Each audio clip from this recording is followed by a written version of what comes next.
In a crazy turn of events, abay ang dating ang mga kaaway ni Luka Doncic in the NBA, ang mga kasamaan niya ng loob. Abay kakampi niya na nga ngayon dito sa team ng Los Angeles Lakers. And well, I think alam nyo naman na ito ang si Rob Pelinka at ang team ng Los Angeles Lakers at ang kanilang front office ay very active nga ngayong off-season na ito. Kumbaga ni-revamp nga nila talaga ang Lakers team completely. Kumbaga a new era has come para nga dito sa Los Angeles Lakers. Ang kanilang roster last year na consist ng mga medyo may edad na ng players, mga veterano, abay ngayon ay napalitan na nga ng mga bata pero athletic at mga energetic na mga NBA players. Saktong-sakto para nga dito kay Luka Doncic. Tinupad ni Rob Pelinka ang kanyang pangako dito kay Luka na in the summer of 2026 ay dito nga daw talaga babaguhin na ang LA Lakers. Dito na ipoporma ang Lakers team para nga dito sa strengths and weaknesses neto ni Doncic. And so far, tinutupad naman ni Rob Pelinka ang kanyang naging pangako dito kay Doncic at nang matanong nga si Luka patungkol sa ginawa ni Rob Pelinka na Lakers team so far ay gusto niya nga daw ito. Approve para nga kay Luka Doncic ang Lakers team so far. Lalo na nga't nakakuha nila si Walker Kessler. Ang dream big man nga daw neto ni Doncic. Talagang pinush nga daw ni Luka si Rob Pelinka na kuwanin etong si Kessler. And well, mukhang hindi pa rin naman tapos etong ang si Rob Pelinka nang dahil may balita pa na interesado pa nga rin sila dito nga sa free agent na si Jonathan Kuminga. Gusto nga nilang kuhanin ito sa Atlanta Hawks via sign and trade. Meron ng framework na maaaring ipalit nga daw si Vanderbilt tapos ilang mga second round picks pati na rin pick swap. Ngayon ay wala palang deal na napag-uusapan na napagkakasunduan etong ang team ng Atlanta Hawks at ang Lakers. Kaya sa ngayon ay wala pang masyadong update dyan. Pero ang team ng Lakers ay hindi pa tapos sa pag-i-improve dito nga sa kanilang roster para nga matulungan pa itong si Luka Doncic. At sa mga moves nga kanilang ginawa nga ngayong off-season na ito ay nakuha nila itong ang mga players na previously ay kasamaan ng loob na ito nga ni Luka Doncic. Kanyang mga naging kaaway in the NBA. Unahin natin itong si Kevon Looney. Nang dahil alam niyo ba from 2 years ago ay lumabas etong ang si Looney sa podcast ni Draymond Green during 2024 NBA Finals kung saan kalaban nila Luka Doncic ang team ng Boston Celtics. Kung saan medyo parang tinirangan neto ni Looney etong ang si Luka sa kanyang playstyle na hindi niya nga daw masyadong pinapasahan ng kanyang mga teammates at panay siya nga daw ang mayawak ng bola at score ng score. Ito pakinggan natin ang naging opinion neto nga ni Kevon Looney from 2 years ago. Luka came out really aggressive in the first quarter.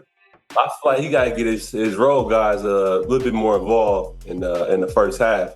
I know as a role player, in that first quarter, if you don't get a layup or a dunk or something to get you going, you get a little tense. Now later in the game, you ain't gonna shoot the ball as well. And well, 2 years later, ito nga si Kevon Looney na masasabi nating may patama kay Luka Doncic nung nakaraan ay kakampi niya na nga ngayon. Ang pagrereklamo ni Kevon Looney na ito nga daw si Luka doesn't get his teammates involved early, abay ngayon mag-teammates na nga sila at itong si Looney ay magiging role player na ito nga ni Luka Doncic. What a crazy turn of events nga ito na yung dating ang pinagsasabihan mo na player at meron kang ang opinion na hindi ganun kagandahan, abay teammates mo na nga siya ngayon. Pero bukod nga sa off-the-court stuff ni Kevon Looney patungkol nga dito kay Luka Doncic ay talaga nga namang I think magiging magandang backup center nga etong si Looney para nga sa team ng LA Lakers behind Walker Kessler. Kung napanood nyo naman na siguro si Looney sa Warriors days niya nga kung saan siya ang full-time starter ay he did a great job in playing his role. Very fundamentally sound ito nga si Kevon Looney. Maasahan mo nga yan bilang role player na gampanan ang kanyang role sa team. He is very good nga at rebounding pati na rin finishing around the rim. Ibang iba yan sa naging experience ni Luka Doncic kay DeAndre Ayton.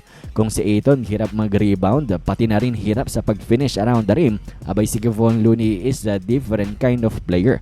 Maasahan yan ni Luka Doncic na i-finish nga ang kanyang magagandang pasa sa ilalim at ganoon na rin maaasahan din sa mga defensive rebounding na ikipaglaban din sa offensive rebound etong ang si Looney.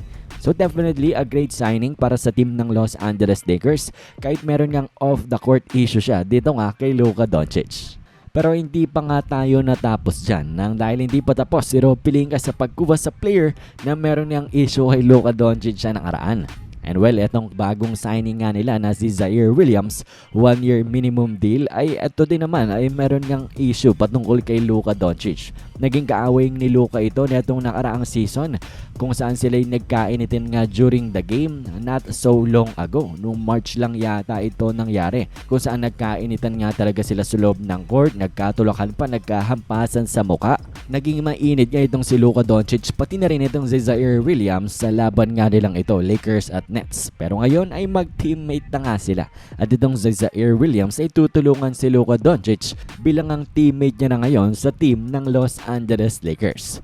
So another signing na ginawa ni Rob Pelinka na talagang namang medyo mapaparaise ang eyebrow ng madamay pati na rin ni Luka Doncic. Pero kung iiwasan at hindi naman natin papansinin itong ang issue ni Zaire Williams with Luka Doncic, abay a very solid 3-and-D backup nga etong si Williams para sa team ng LA Lakers ngayon. Last year ay naglaro siya para sa team ng Brooklyn Nets. Nag-average nga siya ng almost 10 points per game on a very efficient at okay naman na 3-point shooting. And then ang pinaka-strength din kasi neto ni Williams ay pagdating sa depensa. Malaking player nga siya tapos napakahaba. 6'9" ang kanyang height with a long wingspan. At yan ay malaking tulong nga sa kanya sa paglalaro niya ng depensa. At siya nga ay isang wing player na kinakailangan ng team ng LA Lakers ngayon.